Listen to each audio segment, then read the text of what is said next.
Hello students. बोलूं तब दिक्कत है, मैं ना बोलूं तब दिक्कत है।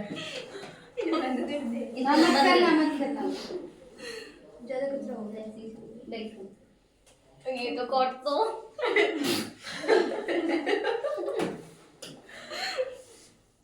देखो यहाँ तक पढ़ लिया था ना कल? हाँ। जो हमारी मसल्स है, मसल्स की हेल्प से हम मूवमेंट भी करते हैं और लोकोमोशन भी करते हैं। उसमें कौन सी प्रॉपर्टी यूज होती है मसल्स की? कॉन्ट्रेक्टाइल। कौन सी प्रॉपर्टी यूज होती है? कॉन्ट्रेक्टाइल प्रॉपर्टी यूज होती है। अब नेक्स्ट टॉपिक है हमारा मसल। ठीक है, तो देखो you have studied in chapter 8। कौन सा था चैप्टर 8? सेल था।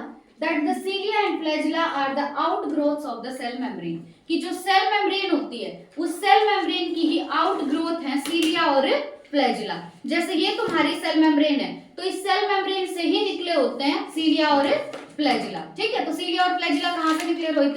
Cell membrane. सेल मेम्ब्रेन से। कहाँ से निकले हैं?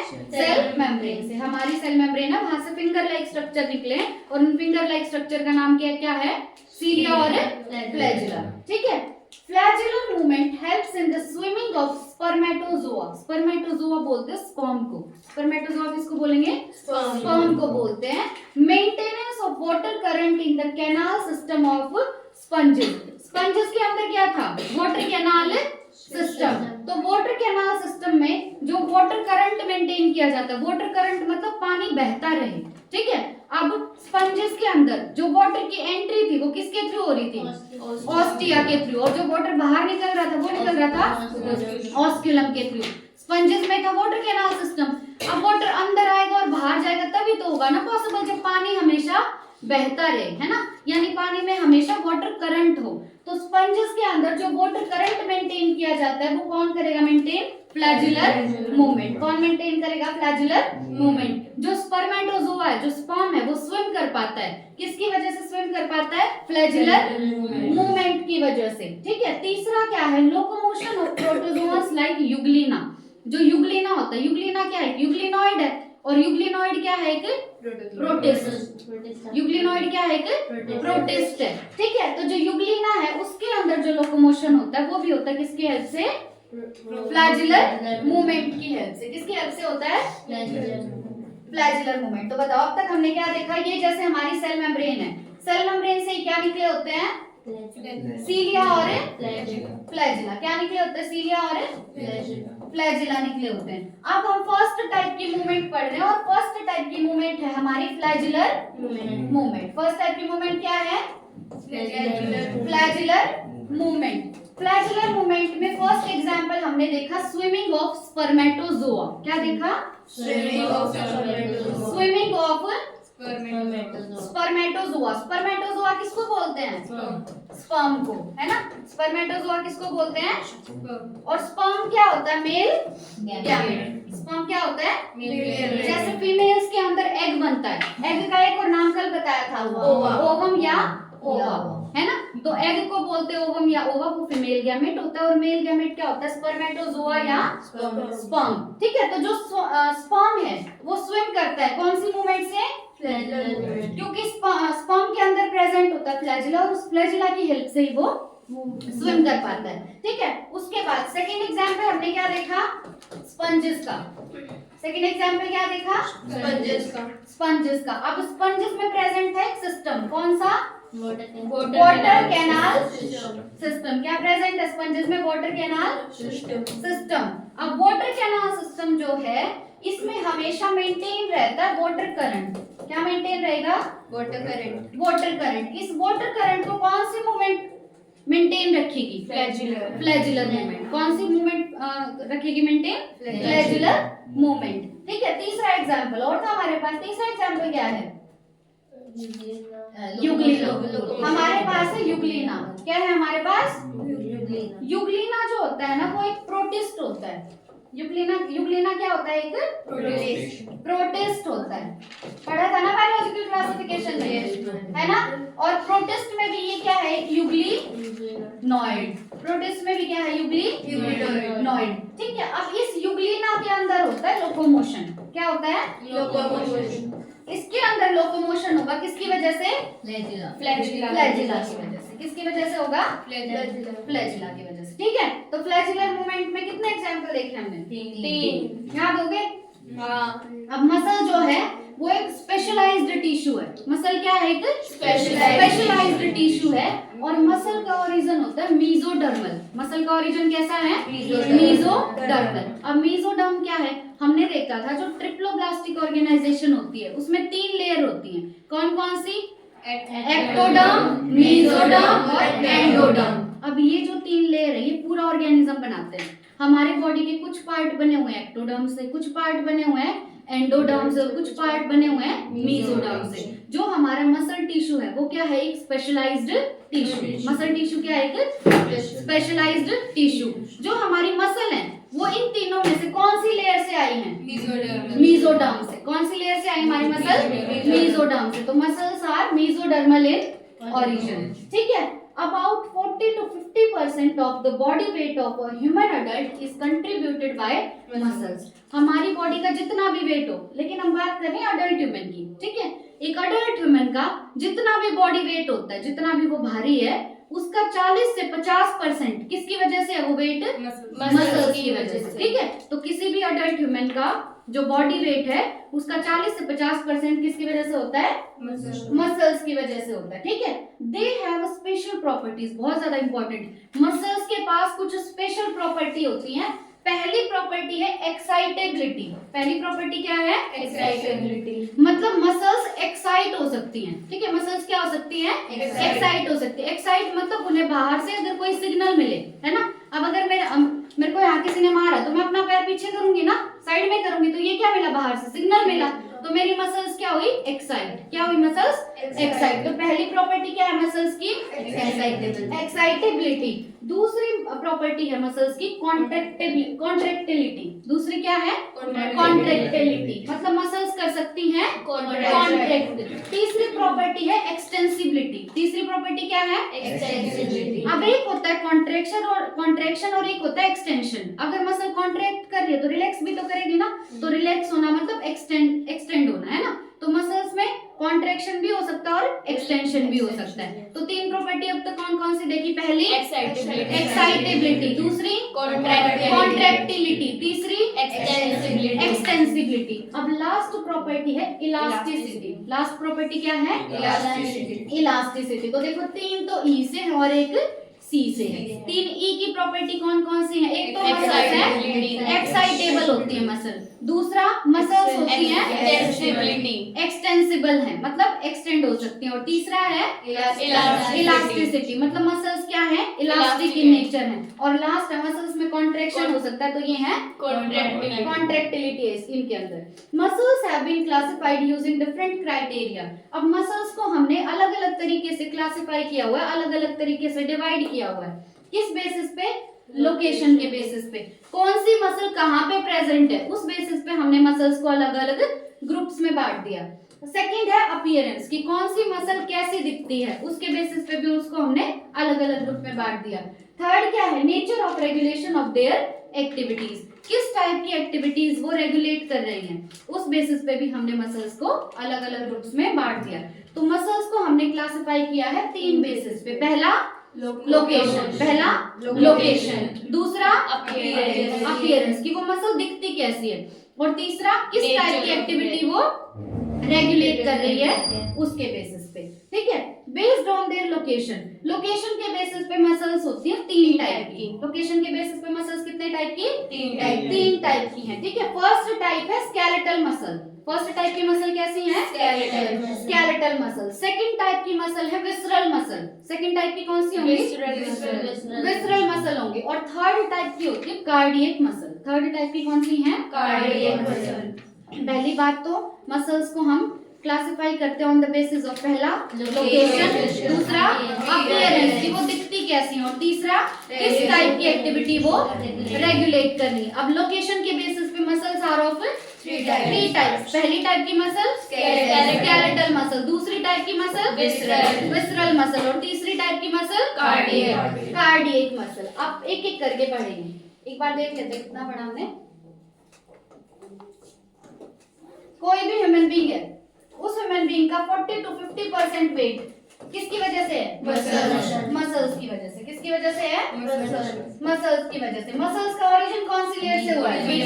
मेसोडर्म लेयर से। कौन सी लेयर से? डायरेक्ट क्वेश्चन आता है, मेसोडर्म लेयर से आई है मसल्स।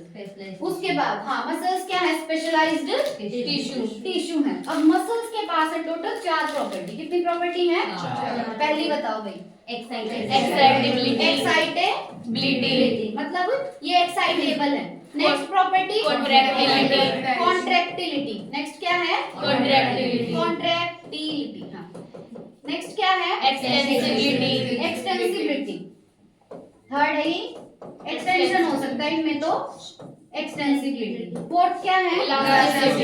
इलास्टिसिटी। फोर्थ क्या है? इलास्टिसिटी। अब मसल्स को हमने अलग अलग ग्रुप में बांटा हुआ है। किस किस बेसिस पे? पहला लोकेशन के बेसिस पे, दूसरा अपीयरेंस के बेसिस पे, और तीसरा नेचर ऑफ रेगुलेशन ऑफ किस टाइप की एक्टिविटीज वो रेगुलेट कर रही है, तो रेगुलेशन के बेसिस पे। लोकेशन के बेसिस पे मसल्स कितने टाइप की? 3 टाइप की। लोकेशन के बेसिस पे 3 टाइप की। पहला टाइप स्केलेटल मसल, दूसरा टाइप विसरल मसल, और तीसरा type cardiac muscle.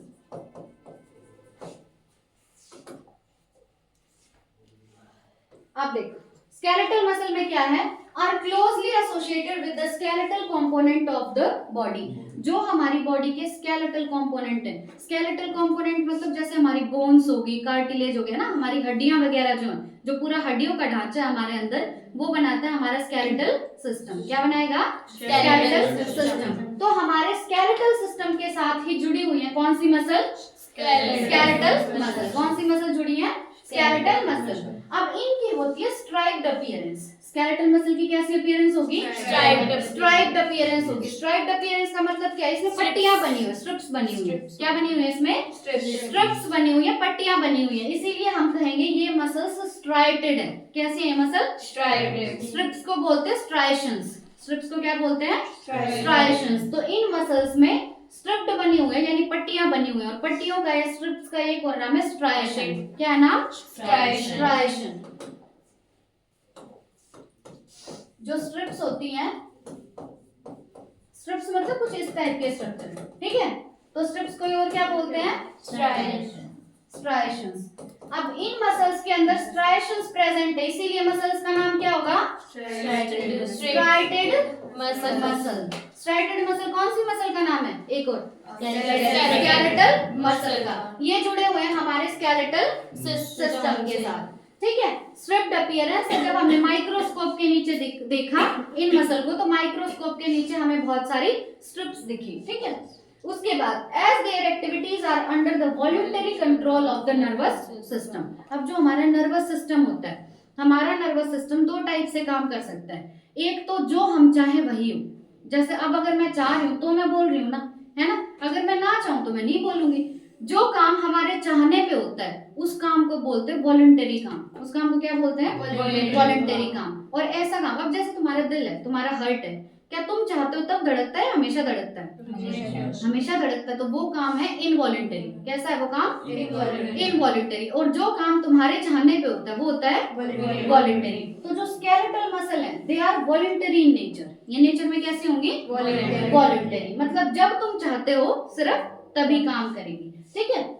They are known as voluntary muscles too. तो अब तक इन मसल्स के कितने नाम देख लिए हमने? 3 देख लिए ना। पहला स्केलेटल मसल, दूसरा स्ट्राइटेड मसल, तीसरा voluntary muscles. They are primarily involved in locomotory actions and changes of body posture. अगर हमें लोकोमोशन करना है या हमें हमारी बॉडी का पोस्चर चेंज करना है ना? अगर हमें लोकोमोशन करना है और बॉडी का पोस्चर चेंज करना है तो कौन सी मसल्स का यूज करोगे? स्केलेटल मसल्स का। कौन सी मसल्स का यूज करोगे? स्केलेटल मसल का। तो स्केलेटल मसल के 2 यूज बताओ। पहला लोकोमोशन करने के लिए, दूसरा अपने बॉडी पोस्चर को चेंज करने के लिए। कुछ नहीं था ना इसमें। तो स्केलेटल मसल के बस 3 नाम देखे हैं, skeletal muscle, striated muscle. Striated muscle क्यों बोला? क्योंकि इसमें स्ट्रिप्स, पट्टियां प्रेजेंट है ना? और तीसरा नाम था वॉलंटरी मसल। और काम कहाँ पे होगा? एक तो लोकोमोशन में और एक बॉडी पोस्चर को चेंज करने के लिए। डायग्राम इसमें तो नहीं दिया हुआ, स्ट्रक्चरल ऑर्गेनाइजेशन में था ना इसका डायग्राम। अब नेक्स्ट देखो, नेक्स्ट टाइप की मसल कौन सी है? Visceral muscle. अब विसरल मसल कहाँ पे प्रेजेंट है ये देखो। Visceral muscles are located in the inner walls of hollow visceral organs of the body like the alimentary canal, reproductive tract, etc. अब visceral organs कौन से होते हैं बॉडी के? ऐसे organs जिनके अंदर बहुत सारी खाली जगह प्रेजेंट है ना, जिनके अंदर बहुत एक कैविटी प्रेजेंट है, वो organs कौन से होंगे? visceral organs। अब visceral organs जो हैं वो अंदर से कैसे होने चाहिए? होलो। अंदर से कैसे होने चाहिए? होलो। इन visceral organs की इनर वॉल पे प्रेजेंट है विसरल मसल। कौन सी मसल प्रेजेंट है? Visceral muscle. ठीक है। अब ये ऑर्गन कौन कौन से हो सकते हैं? जैसे एलिमेंट्री कैनाल होगी और रिप्रोडक्टिव ट्रैक्ट। समझो, एलिमेंट्री कैनाल या रिप्रोडक्टिव ट्रैक्ट जो है ये अंदर से होलो है। क्या है? अंदर से होलो। अंदर से होलो मतलब अंदर से खाली है। ठीक है। और ये है विसरल ऑर्गन। कैसे ऑर्गन है ये? Visceral organ. अब इनकी जो अंदर वाली लाइनिंग प्रेजेंट है, उस अंदर वाली लाइनिंग पे जो मसल्स हैं, उन मसल्स का नाम क्या है? Visceral muscle. एग्जाम्पल किस किस का देखा? एलिमेंट्री कैनाल और रिप्रोडक्टिव ट्रैक्ट। उसके बाद they do not exhibit any striation, इनमें वो पट्टियां प्रेजेंट नहीं होती, तो इनको हम क्या बोलेंगे? Non striated muscles. इनमें स्ट्रिप्स प्रेजेंट नहीं है, स्ट्राइशंस इनमें नहीं है, तो इनको बोलेंगे नॉन स्ट्राइडेड मसल्स। अगर किसी चीज पे पट्टी प्रेजेंट नहीं है तो वो स्मूथ होगी ना, तो इनको बोलेंगे स्मूथ मसल्स। क्या बोलेंगे? Smooth muscles. ठीक है। तो अब तक कितने नाम देखे? विसरल मसल है ना, मसल और non striated muscle. Their activities are not under the voluntary control of the nervous system. जो हमारा नर्वस सिस्टम है उसके वॉलंटरी कंट्रोल में ये नहीं है। मतलब ऐसा नहीं कि जब हम चाहेंगे तभी काम करेंगे, तो ये है इनवॉलंटरी इन नेचर। ये नेचर में कैसे है? इनवॉलंटरी। ये अपनी मर्जी से काम करते हैं, हमारी मर्जी से काम नहीं करते। So they are involuntary muscles. They assist for example, अब ये किस किस चीज में हेल्प करते हैं? पहला है in the transportation of food through the digestive tract. जो हमारी डाइजेस्टिव ट्रैक्ट है, उस डाइजेस्टिव ट्रैक्ट में जब फूड का ट्रांसपोर्टेशन होता है तो उस ट्रांसपोर्टेशन में कौन सी मसल हेल्प करेंगी? Visceral muscle. जब जेनाइटल ट्रैक्ट के थ्रू गैमेट्स मूव करते हैं तब भी कौन हेल्प करता है? Visceral muscle. ठीक है। जेनाइटल ट्रैक्ट के थ्रू जब गैमेट्स मूव करेंगे, गैमेट्स में मेल में क्या होगा? Gamete sperm. फीमेल गैमेट क्या होगा? ओवम। तो जब गैमेट्स मूव करते हैं जेनाइटल ट्रैक्ट से तब भी काम करेंगे कौन सी मसल? Visceral muscle. हो गया इतना क्लियर? कितने नाम देखे इसके? कौन कौन से? पहला लास्ट क्या हो गया? Involuntary muscle. ठीक है। उसके बाद थर्ड टाइप की मसल कौन सी हमारे पास? Cardiac muscle. अब जहाँ भी कार्डियक वर्ड आता है मतलब हार्ट है ना, दिल की बात हो रही है, तो कार्डियक मसल में क्या होगा? Are the muscles of heart. ये मसल्स कहाँ पे प्रेजेंट होंगी? हार्ट में प्रेजेंट होंगी। Many cardiac muscle cells assemble in a branching pattern to form a cardiac muscle। अब कार्डियक मसल बनी होती, मसल क्या है? टिश्यू है ना, स्पेशलाइज्ड टिश्यू है मसल। और टिश्यू किससे मिलके बना होता है? सेल से। किससे मिलके बना होता है? सेल से। तो जो कार्डियक मसल है वो बनी होगी कार्डियक मसल सेल्स से, है ना। कार्डियक मसल किससे बनी होगी? कार्डियक मसल सेल से, क्योंकि ये मसल है एक टिश्यू, और टिश्यू किससे बनता है? सेल से। तो कार्डियक मसल बनी है कार्डियक मसल सेल्स से। अब इम्पोर्टेंट बात क्या है कि ये जो सेल्स हैं, जो ये मसल सेल्स हैं जो मिलके मसल बना रहे हैं, और मसल क्या है? एक टिश्यू। अब ये मसल सेल्स अरेंज्ड है एक ब्रांचिंग पैटर्न में। किस पैटर्न में अरेंज्ड है?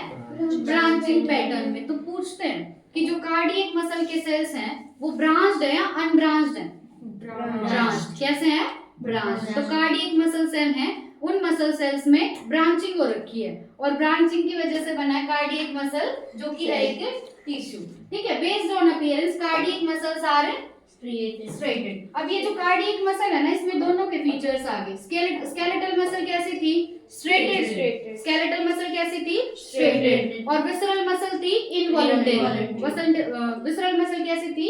इनवॉलंटरी। तो उन दोनों का एक ही कैरेक्टरिस्टिक इसमें लेना है हमें कार्डियक मसल है स्ट्रेटेड, मतलब इसमें स्ट्रिप्स प्रेजेंट है ना। और दूसरा ये नेचर में है इनवॉलंटरी। इनवॉलंटरी कैसे याद रखोगे? कार्डियक मसल हार्ट में प्रेजेंट है, हार्ट हमारी मर्जी से काम करता है, खुद की मर्जी से, खुद की मर्जी से। तो cardiac muscles are involuntary in nature, ठीक है। Does not control their activities directly. हाँ, नर्वस सिस्टम इनकी एक्टिविटीज को डायरेक्टली कंट्रोल नहीं करता, ठीक है। इंपॉर्टेंट है ये बात।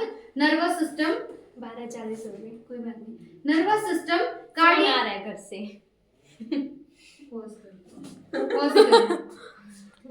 चलो कहाँ पे थे हम? बाकी ये देखो कि जो नर्वस सिस्टम है, नर्वस सिस्टम इन मसल्स की एक्टिविटीज को डायरेक्टली कंट्रोल नहीं करता, इसीलिए हम इसको बोल रहे हैं इनवॉलंटरी, है ना। इनवॉलंटरी मतलब जो हमारी मर्जी के हिसाब से काम नहीं कर रहा। हमारी मर्जी मतलब हमारा नर्वस सिस्टम, जैसे हमारा नर्वस सिस्टम बोल रहा है वैसे ये मसल काम नहीं करेंगे, खुद की मर्जी से काम करती है। तो एक बार डिफरेंशिएट कर लेते तीनों को। कितने टाइप की मसल पढ़ी तुमने? तीन। पहली कौन सी थी?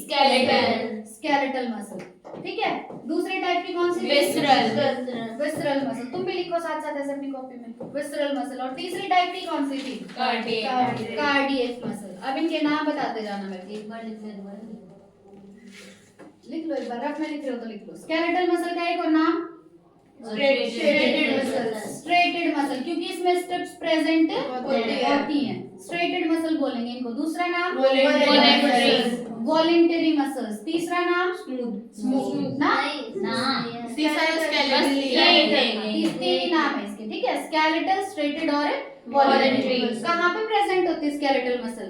स्केलेटल सिस्टम में। हाँ, हमारे स्केलेटल सिस्टम के साथ जुड़ी होती है ना। इनके दो काम थे, पहला लोकोमोशन कराना। पहला काम क्या है? लोकोमोशन। और दूसरा हमारे बॉडी पोस्चर को चेंज करना, ठीक है।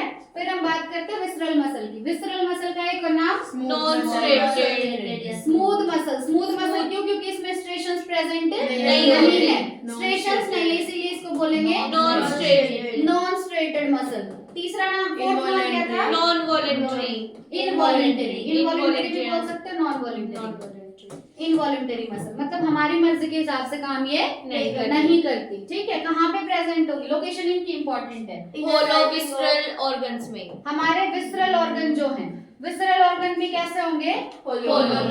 होलो विसरल ऑर्गन की इनर वॉल, होलो विसरल ऑर्गन्स की इनर वॉल में ये प्रेजेंट होंगे, ठीक है। और ट्रांसपोर्टेशन। विसरल ऑर्गन कौन कौन से देखे थे? एक तो एलिमेंट्री कैनाल और रिप्रोडक्टिव ट्रैक्ट। एलिमेंट्री कैनाल और साथ में रिप्रोडक्टिव ट्रैक्ट। अब इनका काम क्या है विसरल मसल्स का? फूड के ट्रांसपोर्टेशन में डाइजेस्टिव ट्रैक्ट, जो हमारी डाइजेस्टिव ट्रैक्ट है उसके थ्रू फूड का ट्रांसपोर्टेशन कराएगा। और दूसरा गैमीट्स को जेनिटल ट्रैक्ट के थ्रू करवाएगा। गैमेट्स की मूवमेंट कराएगा थ्रू जेनिटल ट्रैक्ट, ठीक है। उसके बाद थर्ड टाइप की मसल कौन सी है हमारी? Cardiac muscle. कार्डियक मसल का एक और नाम इनवॉलंटरी मसल। इनवॉलंटरी मसल मतलब हमारी मर्जी के हिसाब से काम नहीं करेगी। एक और नाम स्ट्रेटेड मसल मतलब इसमें स्ट्रिप्स प्रेजेंट नहीं होंगी। स्ट्रेटेड मतलब इसमें स्ट्रिप्स होंगी। ये कहाँ पे प्रेजेंट होती है? हार्ट में। अब कार्डियक मसल बनी हुई है मसल सेल से। किससे बनी हुई है? मसल सेल से। कार्डियक मसल सेल से। और वो कार्डियक मसल ब्रांच है या ब्रांच? कैसे है? ब्रांच। इंपॉर्टेंट है ये बात। उसके बाद क्या था? बस इतना ही था ना। इनवॉलंटरी है मतलब हमारे नर्वस सिस्टम के डायरेक्ट कंट्रोल में नहीं है, ठीक है।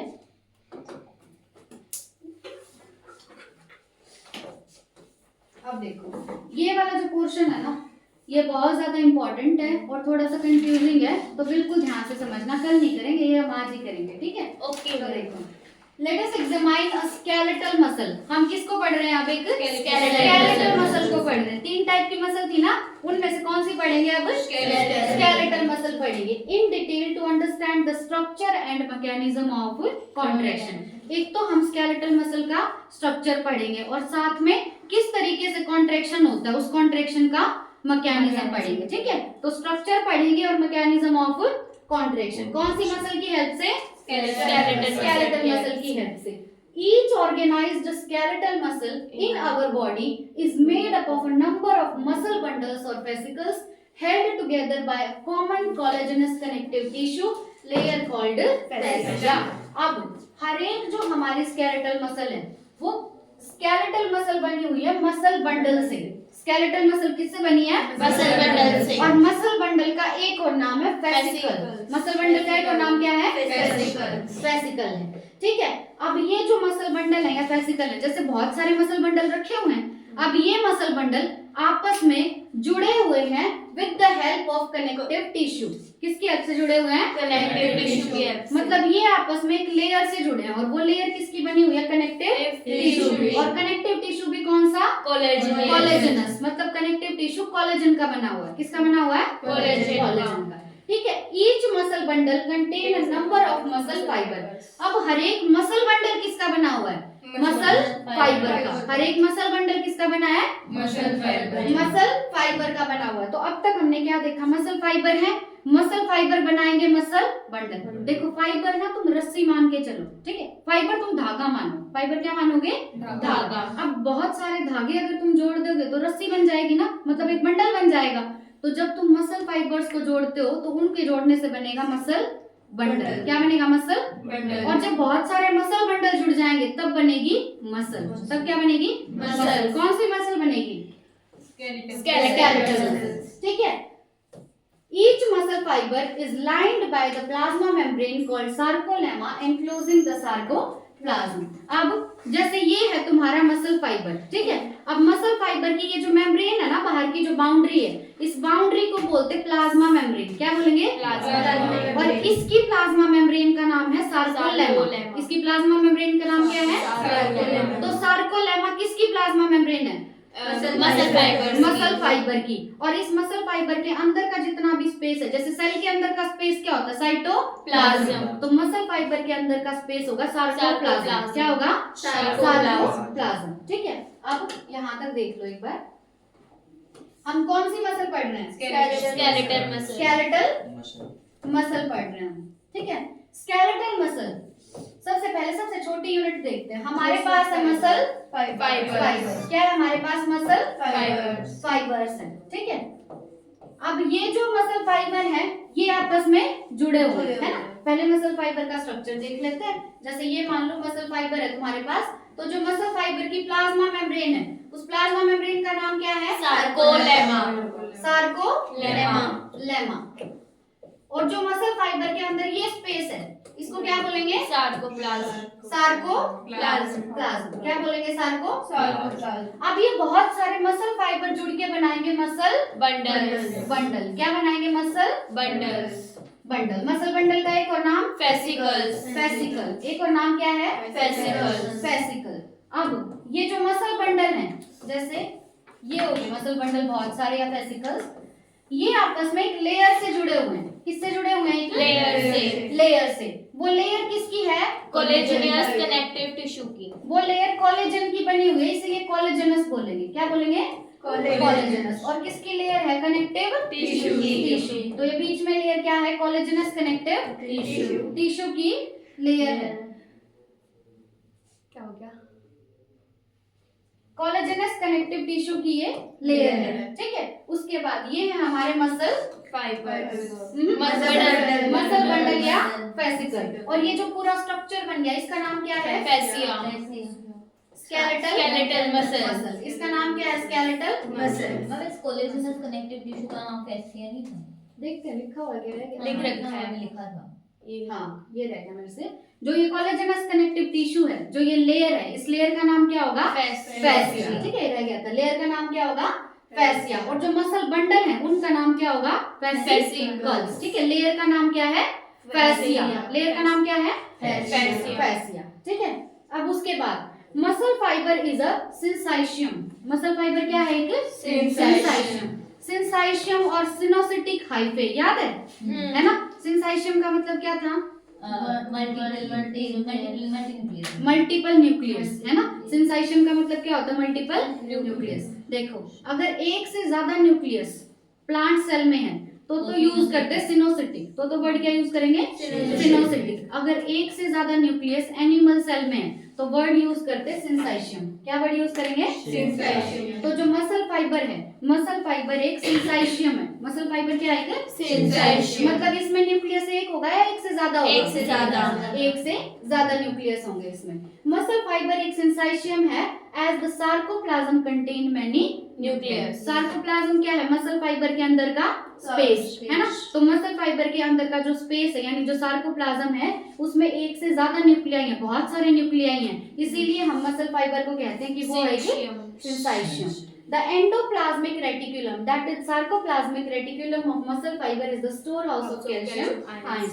जैसे नॉर्मल सेल में होता है हमारे पास एंडोप्लाज्मिक रेटिकुलम, वैसे ही मसल फाइबर के अंदर प्रेजेंट होगा सार्कोप्लाज्मिक रेटिकुलम। मसल फाइबर में क्या होगा? Sarcoplasmic reticulum. अब इस सार्कोप्लाज्मिक रेटिकुलम में कैल्शियम आयन स्टोर होते हैं। कौन से आयन स्टोर होते हैं? Calcium ion. तो क्वेश्चन यूं आता है कि मसल्स के अंदर store house of calcium ion कौन है?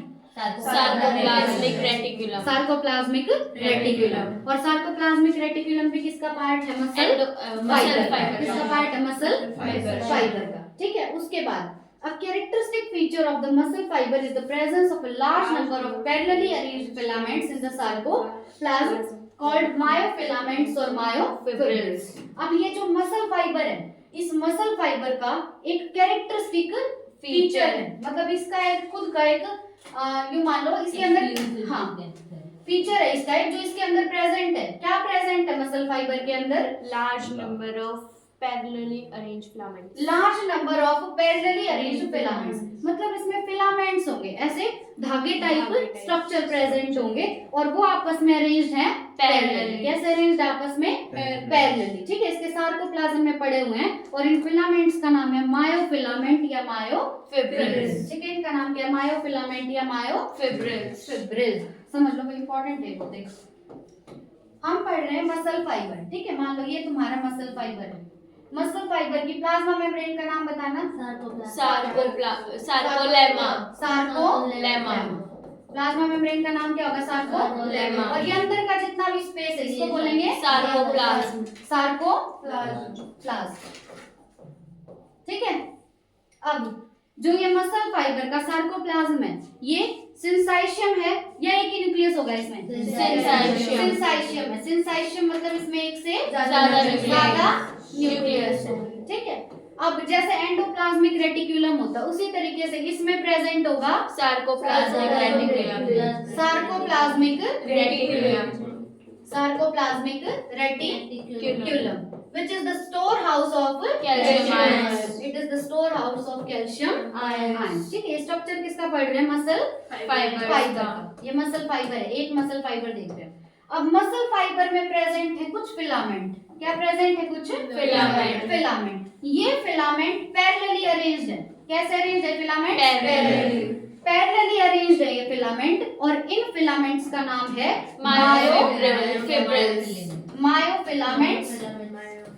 मायोफिलामेंट्स या मायोफिब्रिल्स। ठीक है। अरेंजमेंट कैसी है इनकी? पैरेलल। ठीक है। तो मायोफिब्रिल या मायोफिलामेंट किस में प्रेजेंट होते हैं? Muscle fibre. मसल फाइबर के सार्कोप्लाज्म।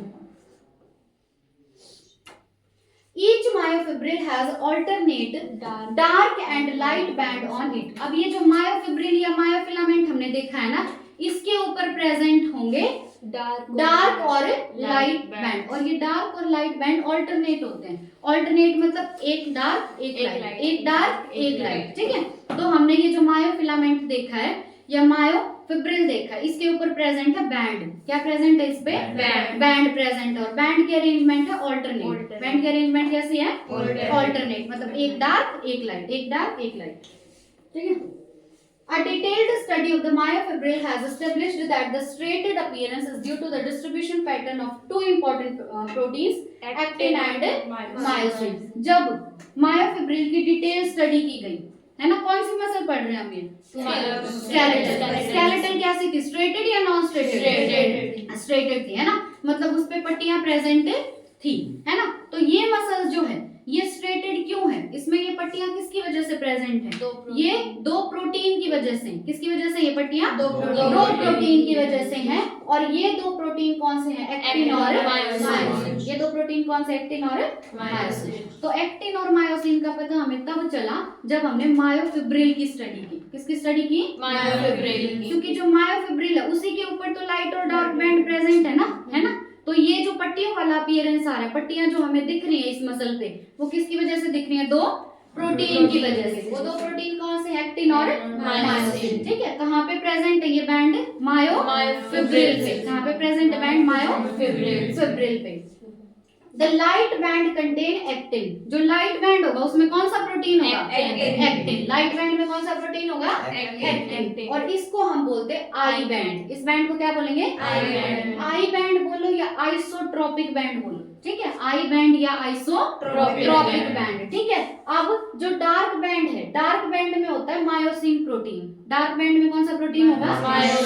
Myosin protein. और डार्क बैंड को बोलते हैं ए बैंड। क्या बोलेंगे? ए बैंड बोलो या एन आइसोट्रोपिक बैंड बोलो। ठीक है, प्रोटीन कौन सा होगा इसमें? मायोसिन।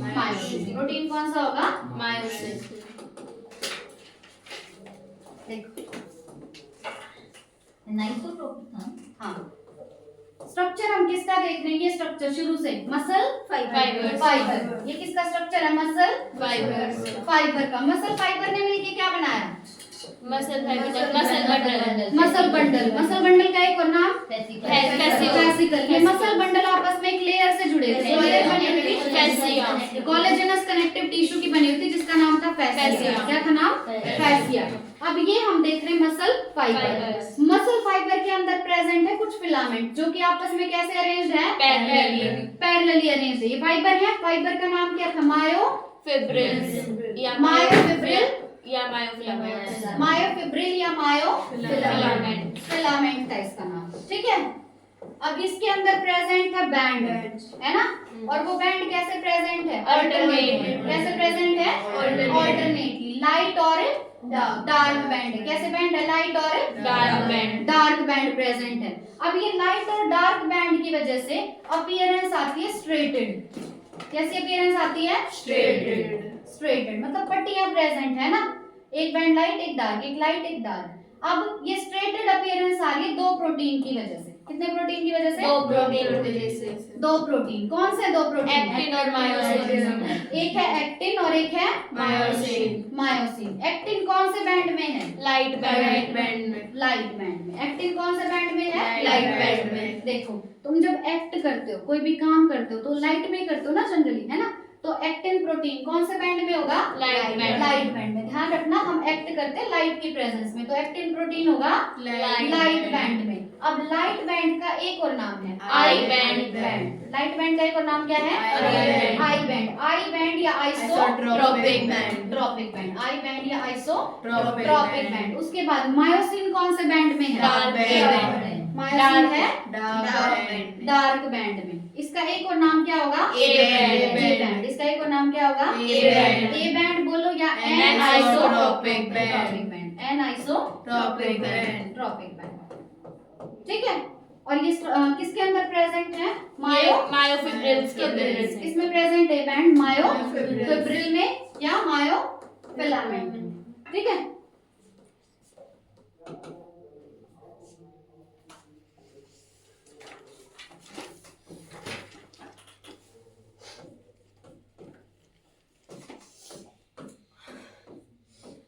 अब देखो, both the proteins are arranged as rod like structures. ये जो दोनों प्रोटीन है ये आपस में अरेंज्ड है एक रोड लाइक स्ट्रक्चर में। कैसे अरेंज्ड है? एक रोड लाइक स्ट्रक्चर में। ठीक है, बाकी कल करेंगे इसके बैठ के।